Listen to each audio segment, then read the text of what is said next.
네, 여러분 반갑습니다.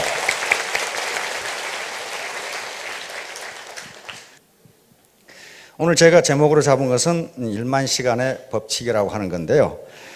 요건 지금 미국의 이 신경과학자인 데니엘 레비틴이라고 하는 교수가 있습니다. 한번 비춰보세요. 데니엘 레비틴 교수인데, 네, 저 양반입니다. 데니엘 레비틴 교수가 지금 캐나다 이 맥길 대학의 신경과학 교수이자 심리학 교수이고 음악이론 교수이자 컴퓨터과학 교수 그리고 교육학 교수로 있는 분입니다. 좀 묘한 사람은 묘한 사람이에요. 조금 이 사람은 원래 음악가이기 때문에 음악학자입니다. 그러면서 신경과학의 세계 최고의 권위자이신데, 이 양반이 이 독일 베를린 음악원에서 음악대학에서 5살에 입학해가지고 지금 21살이 된 이 음악 영재들을 조사를 했어요. 교수들에게 의뢰를 해서 이 학생들 중에 세계적인 음악가, 아주 탁월한 이 연주자하고 그냥 저 정도면 뭐 잘하는 거지, 그 정도 우수하다고 판단된 사람하고 연습 시간을 조사해 봤더니 탁월한 연주를 하는 사람, 탁월한 음악가가 될 사람은 모두 연습을 1만 시간 이상 했더라는 겁니다. 그런데 우수하다고, 그냥 우수한 정도다라고 판정을 받은 학생들은 연습을 8,000시간을 했더랍니다. 그러니까 그 연습 시간 2,000시간의 차이가 어떤 학생은 세계적인 연주가가 되고 어떤 학생은 그저 그런 연주가가 되고, 그런 차이가 나더라는 겁니다. 그래서 이 레비틴 교수는 이게 도대체 무엇 때문에 그러는가? 그러면 음악가만 그러는가? 그래서 모든 분야에 그저 보통인 사람과 그 분야에 탁월한 사람들의 연습 시간을 모두 조사를 했어요. 농구 선수를 조사했어요. 그래서 농구 선수를 조사해 봤더니 역시 세계적인 농구 선수는 연습 시간이 10,000시간 이상이더라는 거예요. 요 배구 선수를 조사했고, 스케이트 선수를 조사했고, 피아니스트 조사하고, 그 다음에 심지어는 뭐까지 조사했냐면 도둑놈까지 조사했어요. 도둑질을 잘하는 놈과 못하는 놈은 연습 시간이 어느 정도인가. 근데 역시 세계적인 도둑놈은 도둑질 연습을 10,000시간 이상 했더라는 거예요. 그래서 이분이 결론을 내렸습니다. 어떤 사람이건 그 IQ에 관계없이, 초기에 일을 시작할 때의 능력에 관계없이 무조건 그 분야에서 성공하려면은 10,000시간 이상 연습하지 않으면 안 된다는 결론에 도달했습니다. 그래서 많은 학자들이 벌떼처럼 달라들어가지고 과연 그런가를 연구해 봤더니 지금까지 학자들이 연구한 결과는 단 하나의 예외도 없다는 거예요. 단 하나의 예외도 없다. 적어도 본받을 만큼 성공한 사람들은 1만 시간 이상 훈련이나 연습을 하지 않은 사람이 단 한 사람도 없다. 심지어는 도둑놈까지 똑같다. 가수도 그렇고 다 똑같다. 근데 이 1만 시간의 법칙이 세상에 크게 알려지게 된 건 말콤 그래드웰이라고 하는 사람이 있습니다. 말콤 그래드웰이라는 지금 뉴요커에 거기서 기사를 썼고 지금은 이 저술가로 있는데, 이 양반이 써서 아주 세계적인 베스트셀러가 된 아웃라이어라는 책이 있습니다. 우리나라에 지금 시중에도 번역되어 나와 있어요. The Story of Success에서 성공 이야기. 이 사람이 쓴 이 책이 나옴으로써 지금까지 성공에 대한 관념이 완전히 바뀌었어요. 다시 말하면 지금까지는 성공하는 사람은 원래 타고날 때 유전자 자체가 다르다, 머리가 좋았다 그랬는데 그렇지가 않더라는 거예요. 전혀 그렇지가 않더라는 거예요. 적어도 아무리 머리가 좋아도 1만 시간 이상 연습하지 않고는, 1만 시간 이상 훈련하지 않고는 일정한 수준에 도달할 수 없다는 결론에 도달했어요. 그래서 이 사람이 몇 사람은 예를 들었습니다. 모차르트는 인류가 낳은 가장 위대한 음악자라고 그러죠. 기록에 의하면 6살 때부터 작곡을 시작했다고 그러니까. 그러나 6살 때부터 작곡을 시작했는데 지금 음악학자들은 그것은 모차르트가 한 것이 아니고 모차르트 아버지가 했다고 믿고 있습니다.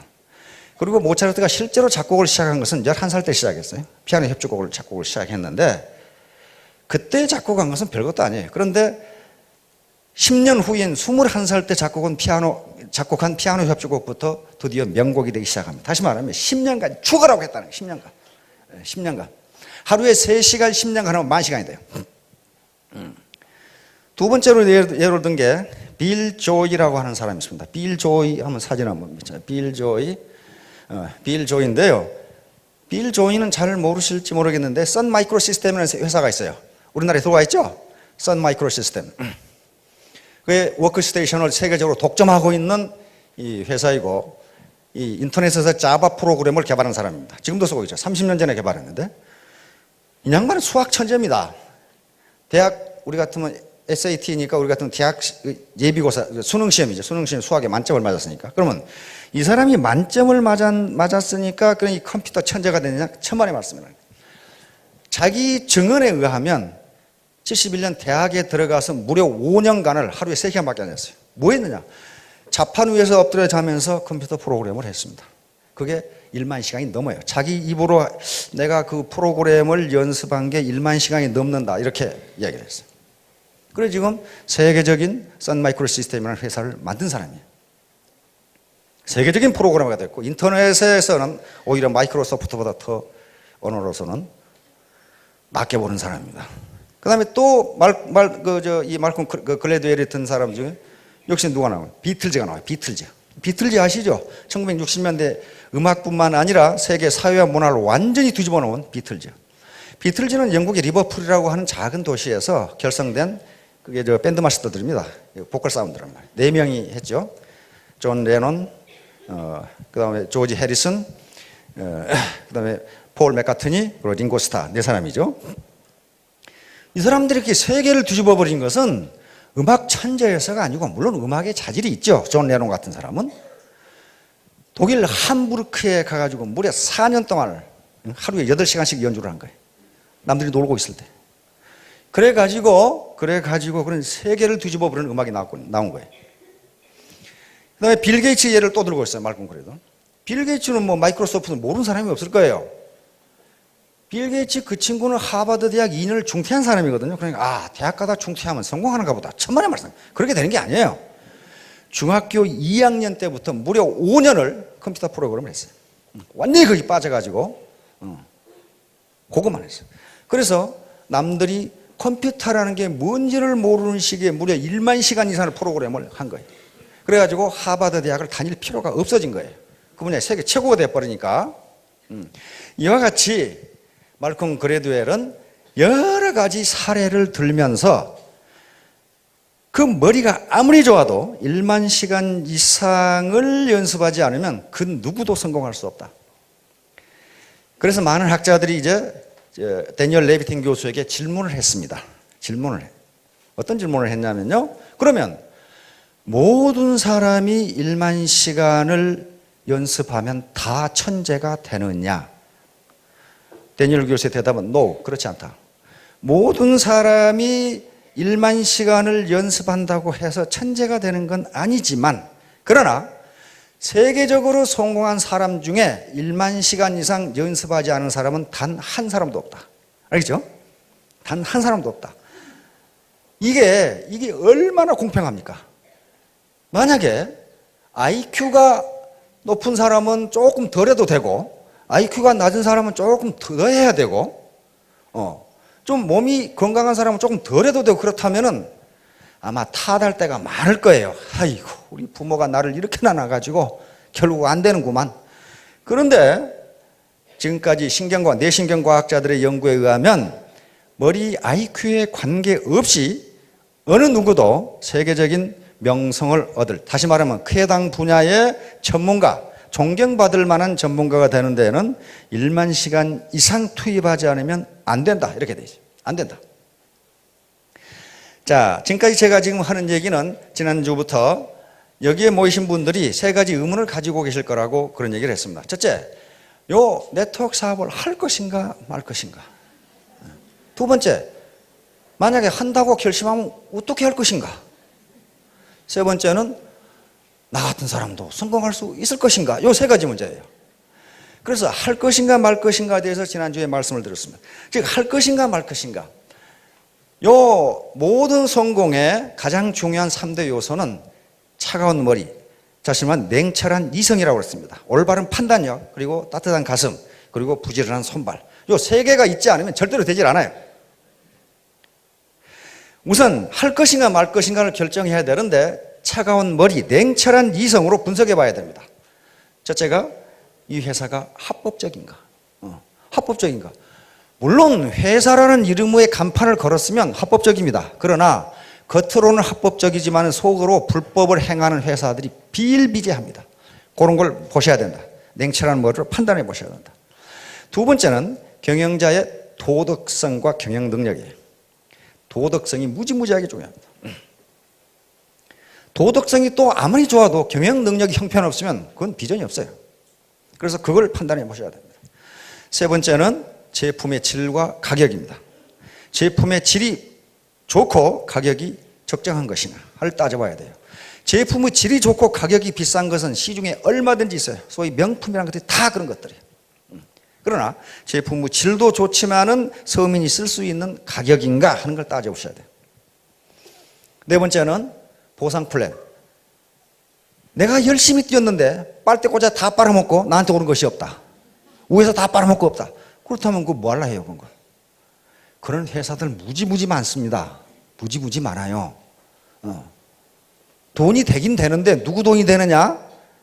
경영진과 상류층의 돈만 돼요. 자기는 안 되는 경우.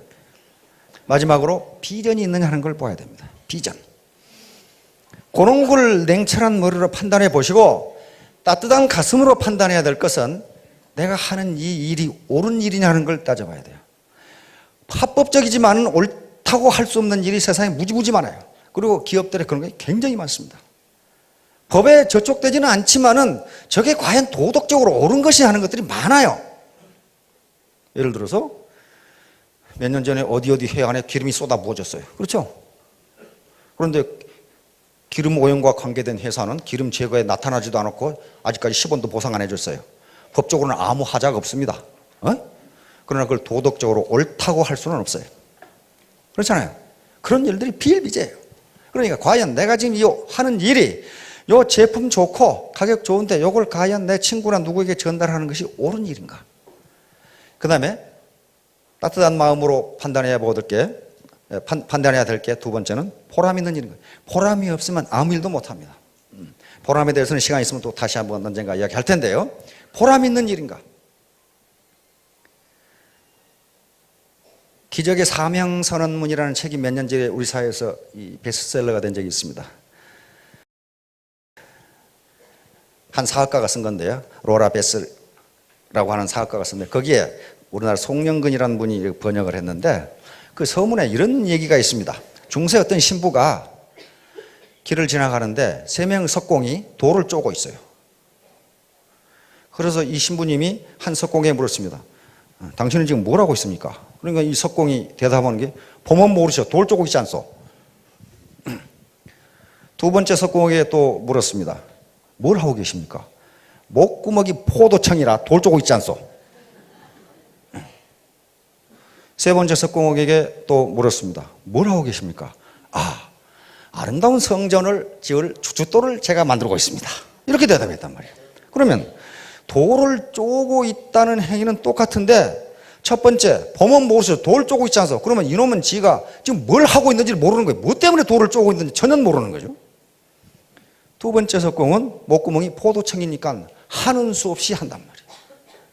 세 번째 석공은 돌을 쪼는 하찮은 일이지만은 자기가 쪼는 이 돌이 거대한 성전에, 아름다운 성전에 주춧돌이 된다는 것을 생각하고 있으니 누가 돌을 아름답게 그리고 빨리 잘 쪼겠나 그 말이에요. 다시 말하면 이 일이 보람 있다고 생각해야 뭔가 잘 되는 거지.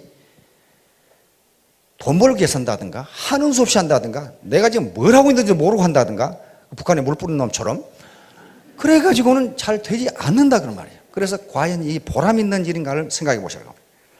오늘 말씀드리려고 하는 것은 바로 두 번째 어떻게 할 것인가 하는 거예요. 어떻게 할 것인가. 바로 1만 시간의 법칙이라는 게 반드시 필요하다. 반드시 필요하다. 왜 1만 시간이라는 게 필요하냐? 왜 1만 시간이라는 게 필요하냐? 뭔가를 극복하는데 그 정도 시간이 필요하다. 뭔가를 극복하는데. 그런데 일만 시간이 어떤 시간인가 생각해 보면 하루에 3시간씩에서 3년이 걸리는 시간이고 하루에 6시간씩 하면 5년이 걸리는 시간입니다. 바로 빌 게이츠나 아까 빌 조이라든가 비틀즈라든가 하는 사람들은, 비틀즈는 자기 증언에 의하면 하루에 8시간씩 연주를 했다고 그래요. 그래서 4년을 했어요. 그러니까 세계적인 음악가 되어버렸어요. 빌 조이와 이 빌 게이츠도 자기들 증언에 하면 5년간을 그렇게 했어요. 새벽 3시, 4시까지 계속 하루에 2-3시간 자고 컴퓨터 프로그래밍을 했다고, 그래서 자신들 입으로 1만 시간이 넘을 거라고 그렇게 이야기를 합니다. 그래서 세계적인 컴퓨터 프로그래머가 됐고 세계적인 기업의 경영자가 됐습니다. 그걸 더 열심히 한다면, 예를 들면 하루에 10시간씩을 투입한다면 3년이 걸리는 시간입니다. 아까 여기 있었던 리더들이 전부 다 3년 만에 올라온 사람입니다. 밤낮 없이 뛴 사람들이. 밤낮 없이. 자, 그래서요, 1만 시간의 법칙은 자연의 법칙과 거의 같습니다. 레비틴 교수에게 물었어요. 어째서 1만 시간이냐? 하필이면 왜 1만 시간이냐? 그러니까 레비틴 교수가 대답하기를, 이 사람은 신경과학자입니다. 뇌신경과학자예요. 그래서 뇌신경과학 중에서도 우리 인간이 음악을 어떻게 인식하는가를 연구하는 사람이에요. 그런데 이 사람이 아직 확실히 왜 1만 시간인지를 밝히지 못했지만 이 사람의 답변은 뭐냐 하면, 아마도 우리 뇌가 새로운 습관을 이해하고 거기에 적응하는데 1만 시간이 걸리는 것 같다. 그렇게 대답을 했어요. 그러니까 1만 시간 만에 뇌가 그것을 인식을 하는데 8,000시간 연습한 사람은 안 되더라는 거예요. 뇌가 그걸 인식하지 못한다는 거예요. 자, 그래서 왜 우리에게 특히 네트워크 사업에서 1만 시간이 필요한가? 그런 얘기입니다, 지금. 자, 임계량이라는 게 있습니다. 자연 법칙의 임계량이라는 게 있어요. 임계량은 그 임계량을 기준으로 임계량이 미치기 전의 양에서 일어나는 물리 현상과 임계량을 벗어났을 때 일어나는 물리 현상이 서로 다른 것을 이야기합니다.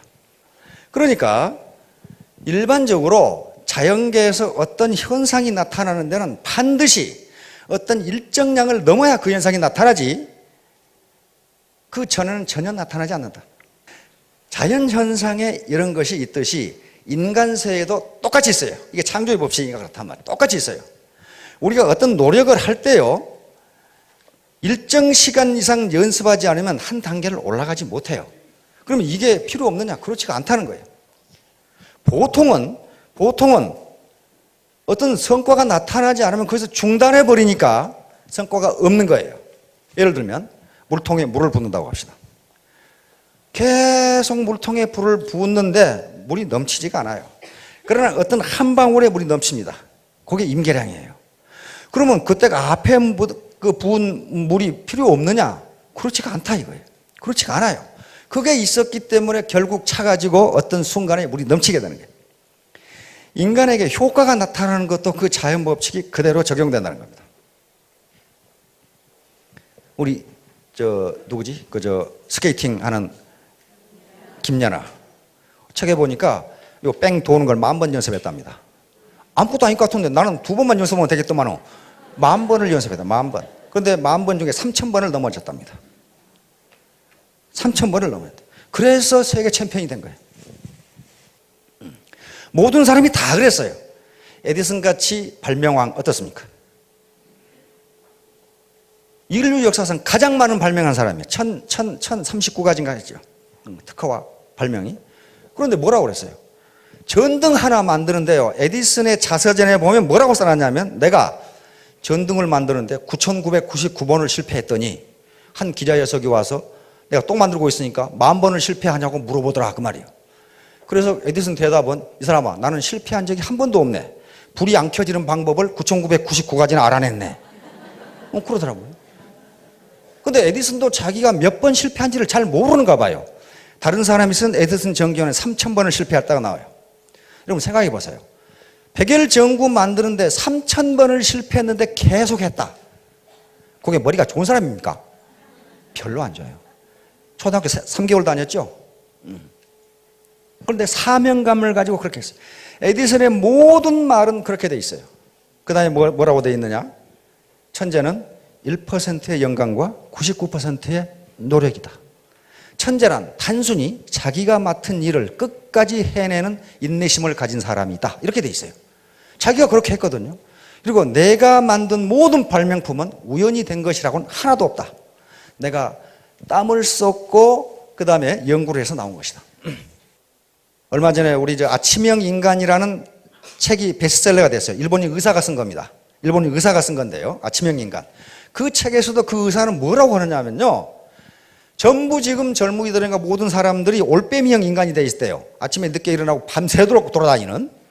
그런데 이 습관을 밤 11시에 자고 아침 5시에 일어나는 습관이 아침형 인간인데 요게 정착되는데 적어도 100일은 꾸준히 하지 않으면 그게 안 된다는 겁니다. 그 의사 얘기예요, 의사가. 의사 얘기예요. 100일은 해야 그게 된대요.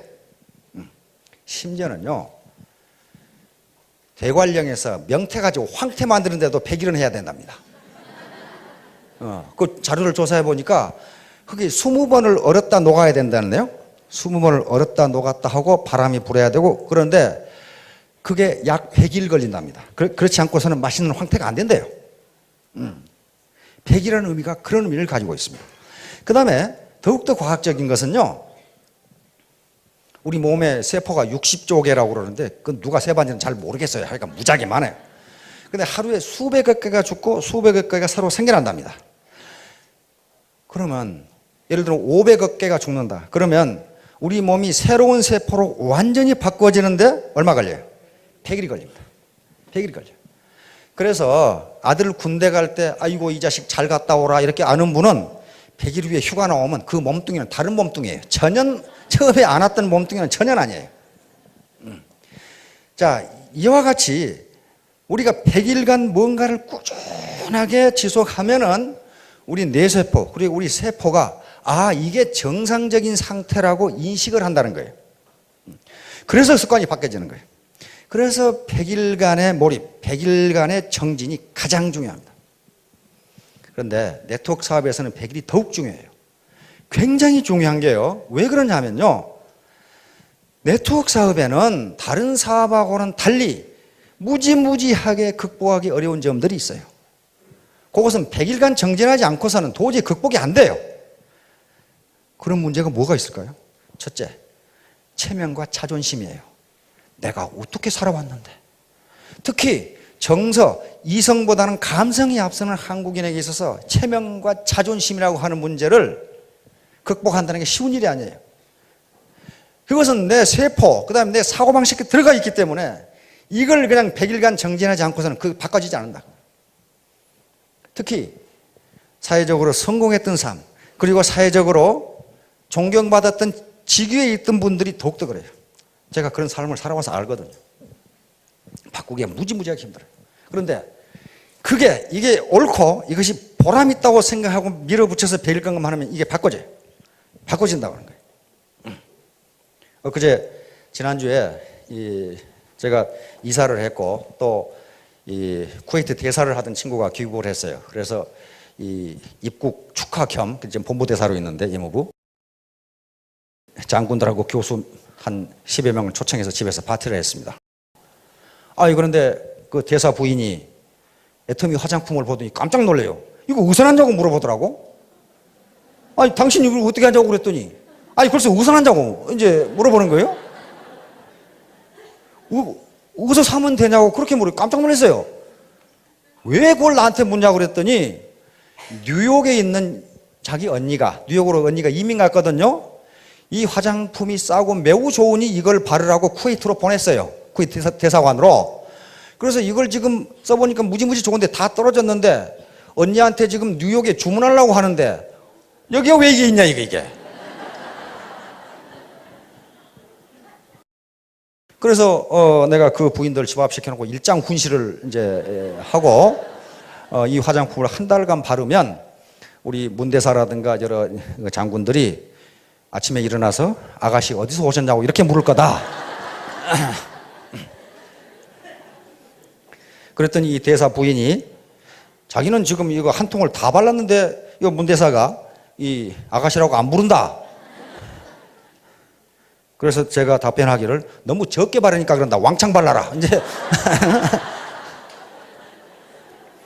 그래서 내가 공짜로 한 세트를 줄 테니 다음부터는 너희들이 샀어라. 그랬거든요. 어떻게 샀으냐? 회원에 가입해라. 그랬더니 가입하겠다. 그래서 이제 거기에 여러 명의 이 아줌마 패들을 회원에 가입시키고 그렇게 했어요.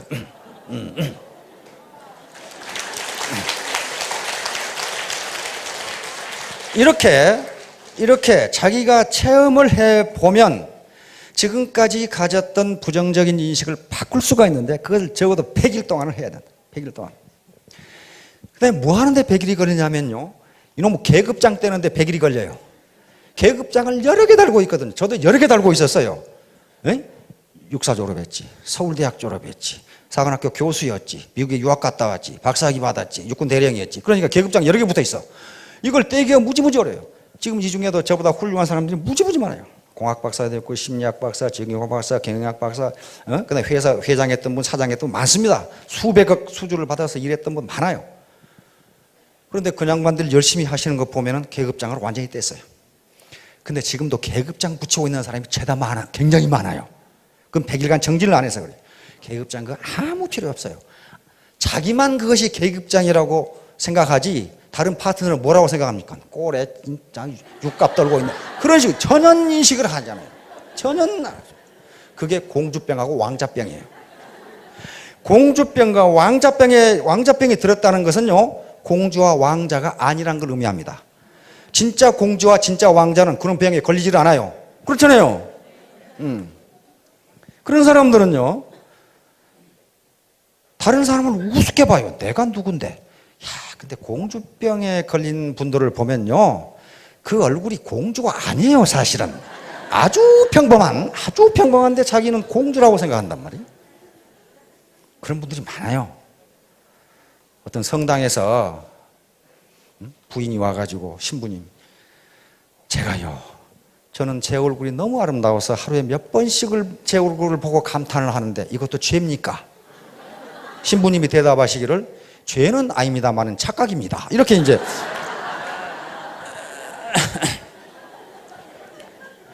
그걸 벗어나야 돼요. 그러면 다른 사람이 공주로 인정해 줍니다. 스스로 자기가 공주라고 생각하면 팔불출이라고 생각해요. 그 계급장을 못 떼는 거예요. 그게 100일간 겸손하게 낮아지면 떨어져요. 따라서 100일간 정진을 해야 됩니다. 여러분 비행기 이륙할 때 보셨죠? 어떻게 합니까? 바로 뜹니까? 바로 뜨지 못합니다. 활주로를 상당한 거리의 활주로를 달려야 뜨는데 그 술술 굴러갑니까? 비행기가 뜰 때 가장 파워가 셉니다. 뜰 수 있는 양력을 받아야 되죠. 엄청나게 빠른 속도로 그냥 엔진 인으로 다가다녀요.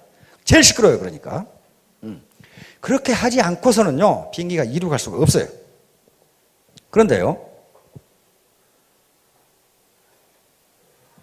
이륙하기 직전까지 비행기는 하늘에 있는 게 아니고 어디 있어요? 땅에 있어요. 아무런 성과도 없어요. 예를 들어 활주로가 4km다. 근데 3.9km 날아갔다. 달려갔다. 아, 이거 안 뜨네. 멈췄다. 그건 땅에 있는 거예요. 바로 임계 거리를 날아가지 않으면 뜰 수 있는 양력을 받을 수가 없어요. 양력을 받을 수가 없어요. 그래서 반드시 거기를 가야 되는데 학자들이 얘기하기는 대부분의 사람들이 4km를 전력으로 질주하면 뜰 수가 있는데 통상은 3km에서 끝난다는 거예요. 아이고 안 되네.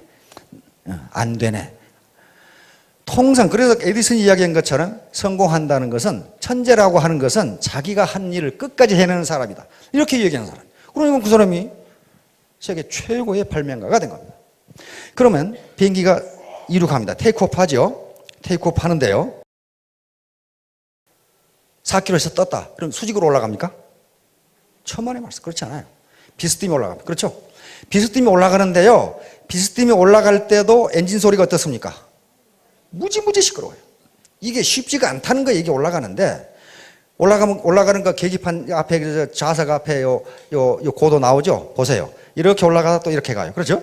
이렇게 가다 이렇게. 그러다가 어떻습니까? 난기류 만나면은 막 비행기가 요동을 치죠? 그럼 또 한참 가다가 또 올라가요. 그래서 약 10km, 또 11km 올라가면 어떻게 됩니까? 구름을 벗어나서 태양이 보입니다. 그렇죠? 태양이 보입니다. 그래서 일정 고도를 잡으면은 아주 비행기가 조용해지면서 그때부터 승무원들도 자리에서 일어나서 서비스를 시작합니다. 그 전에는 다 의자에 안전벨트 메고 앉아있죠? 자, 그게 필요해요. 그러니까 여기서 이륙하는 거, 그냥 쏜살같이 달려서 이륙하는 것을 여러분들은 100일이라고 보시면 됩니다. 100일 정도예요. 이게 세포가 완전히 바뀌어질 때까지 내 체면과 작은 자존심, 요걸 잠깐 뒤로 놔두고 더 큰 체면과 더 큰 자존심을 세울 수 있는 기회다. 어떤 학자가 얘기했더라고. 이 세상에는 돈보다 귀한 일이 너무너무 많다. 돈보다 귀한 일이 너무너무 많다. 그런데 불행한 것은 그 일을 하는데 죄다 돈이 든다는 것이다. 안 돼요. 죄다 돈이 들어요. 돈보다 귀한 일이 무지무지 많은데 가난한 사람을 도와준다든가 그 다음에 치료 못하는 누구를 이렇게 치료비를 대준다든가 그게 돈보다 더 귀한 일이에요. 그런데 돈이 들어요, 그게. 그래서 더 큰 자존심 그런 것을 이룩하기 위해서는 작은 자존심을 내려놓지 않으면, 그 쓸데없는 과거 계급장을 떼지 않으면 절대로 안 된다.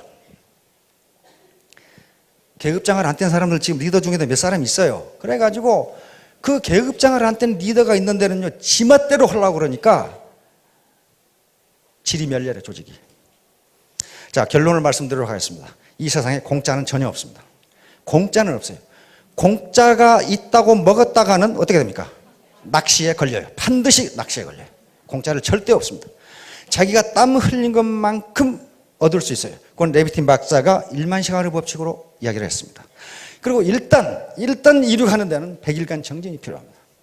거기에 소비자 집단을 구축을 해야 되고, 자기의 계급장을 떼야 되고, 자기의 자존심이나 체면, 이 작은 것을 잠깐 뒤로 밀려두는 거예요. 그걸 자기가 체면이라든가 자존심을 손상하라 그런 게 아니고, 손상됩니다. 참 별의별 참 살다가 별꼴 다 본 적이 있어요.